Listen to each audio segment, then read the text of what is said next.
Hello and welcome to the Gooner Talk, back in with you guys for another show. Apparently, well not apparently, definitely YouTube servers are down, which meant I can't do this show live, which is really irritating. But I didn't want to leave you guys with nothing, because I think that'd be unfair, seeing as we commit to doing a show as many times as we can. So first thing is apologies for there not being a show the last couple of days.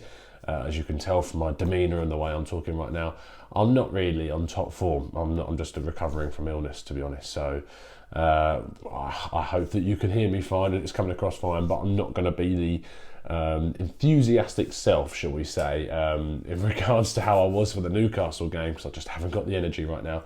But Arsenal have taken away a 1-0 win against Olympiacos, which if you'd asked me what I thought the score would be at half-time, I didn't think we were going to take anything from this game. So I'm extremely pleased that we managed to do so. I think that Arsenal overall, if we just talk about it in the short sense, played defensively pretty impressively, actually.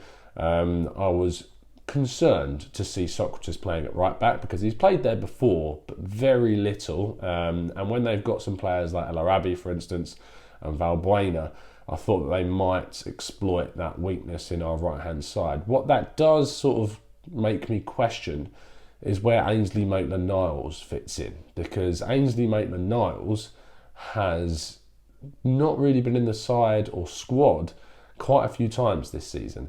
And if he's not going to start in a system where we decide to play a centre-back who is primarily never, ever playing a right-back over him, then it makes me slightly concerned as to what that means. Now, my only thinking behind as to why this might have happened is that Martinelli and Aubameyang on the wing don't really provide too much cover for their fullback. Martinelli more so than Aubameyang, and so maybe that's why we decided to go with someone that was just going to sit.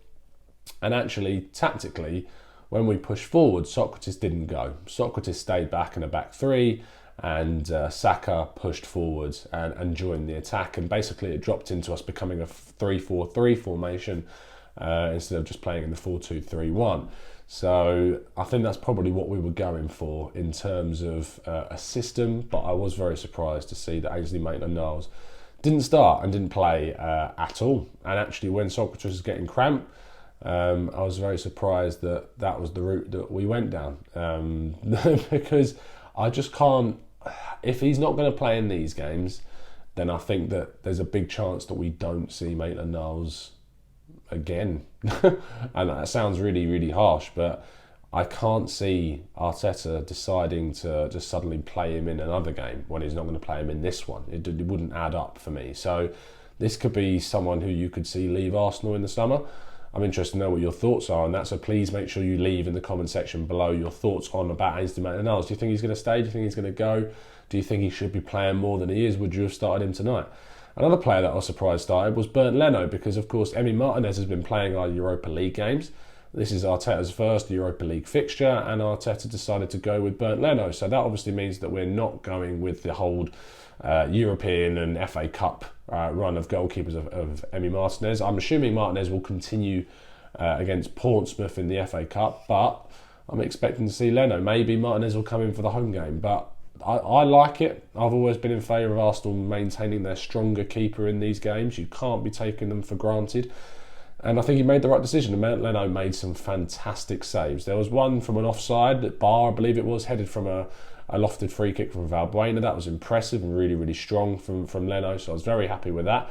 There was a good one from a deflection as well that he stopped, and there was a couple more, and I think that he's just, on a whole, probably up there with one of the top three keepers in the Premier League right now and really performing to a really high level. And that's concerning for the summer, because I know that Bayern Munich have had lingering interest in the young German goalkeeper, but hopefully we can keep hold of him over the summer and keep hold of him into the long-term future, because I think we've got a really bright young goalkeeper in Bernd Leno. So 100% really happy with his performance and think that was definitely something that we benefited from. Moving into the midfield, Guendouzi returned after what had been a strange situation with Mikel Arteta, and I thought he did okay. I thought he gave the ball away a couple of times when he didn't need to. He's always got that sort of A real risky style about him, that he never seems sure on the ball. He's quite gangly, quite lanky in a way, even though he's not that tall. It just comes across as quite a boisterous player. And that obviously comes across in his demeanour as well, in the way that he sort of gets into fights all the time, and now is fighting with his manager.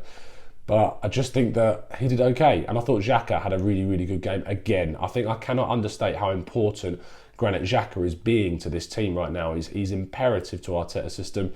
And I just feel that had we have lost Granit Xhaka in the January window to Hertha Berlin that was referenced, I think that we could have seen a very different Arsenal side. I really do. I think that Granit Xhaka has been absolutely imperative to this Arsenal side, and to lose him even in the summer would be a huge mistake. So, again, moving forwards, Lacazette and Martinelli and Willock and Aubameyang as a front line. I thought that Willock had a up and down game. I thought he really struggled at times to pass the ball, but then made some decent runs and some decent drives at the opposition defence as well. So he's a mixed bag for me, Joe Willock. He's got a lot of development that he needs to do, a lot of improving to do, but I just can't quite put my finger on whether or not he will make it or not. I'm still very sceptical. He's got all the talent in the world, but I'm just not sure that Joe Willock is going to be here or there in the next few seasons to come. And I can see him possibly being moved on if we can get a decent profit for him, because in games like this where he's got the opportunity to shine, I just think he's let down sometimes, and he's not consistent enough. When you're seeing what Saka is doing, what Guendouzi can do, what Martinelli is doing, when those youngsters are really on fire, and Willock just being left by the wayside a little. Lacazette really struggled again. It's really, he's missing so many big chances in games that could come up in fixtures where we really need to take a small amount of chances that we create. Everton the weekend, do we start Nketiah? Do we start Lacazette? He's got 2 in 2 now, but very, very, the fortuitous goal against Newcastle and a put on a plate for him. I know he had to be there and be there at the right time. Maybe that's being too harsh. But at the same time, I just think that you do need to take some of those players out of the limelight sometimes. Take them out of the firing line. And Nketiah maybe deserves another start in the league against Everton. I think he'll still go with Lacazette, but I really think he's struggling at the moment. And I think he needs to be put in fits and bursts and go from there, basically, because I think that there's a big chance that we could see him and Aubameyang leave in the summer. And if we're going to have that happen, I'd like to see us develop the likes of Nketiah a bit more as well, if they're going to be more of a mainstay at the club moving forwards. Aubameyang did did really, really well to get involved with the goal, drove at players, played some really, really nice passes from wide as well, trying to set up Lacazette as well a couple of times. Very happy with him. Martinelli was energetic, didn't really influence the game too much, although the one that he laid on the plate for Lacazette earlier on in the game that he was missed an absolute sitter. I was surprised that he took Martinelli off for Sabas. I thought he was going to take Willock off for Sabas. That was a bit of a weird one. Maybe he's saving him for the weekend, who knows. But I thought Martinelli, it did as much as we expect from him, really. Just a lot of energy, chasing the game down, did really, really well. So what does that leave us? Well, it leaves us returning to London with a 1-0 lead. As I said at the beginning of the show, all we need to do now is avoid defeat to go through to the next round. It's next Thursday. It's nice that we've got this. Just get it done, get out of the way and move forward. I think that you'll see another strong lineup. I like that Arteta's going with that we're not taking these games for granted, because Olympiacos are a very, very decent side, and that's not something that we should take for granted whatsoever. And I'm glad that we put out the side we did today. I'm glad that we performed the way that we did. So that's really, really positive. I'm going to sort of leave things there. As you can tell, my voice has gradually got worse and worse as the show has gone on. I've not had to speak for 10 minutes straight, too much over the last couple of days, but I'm getting there. And tomorrow there should be a tactical breakdown out for you as well, looking at Jonathan Tah, which I'm very, very excited about.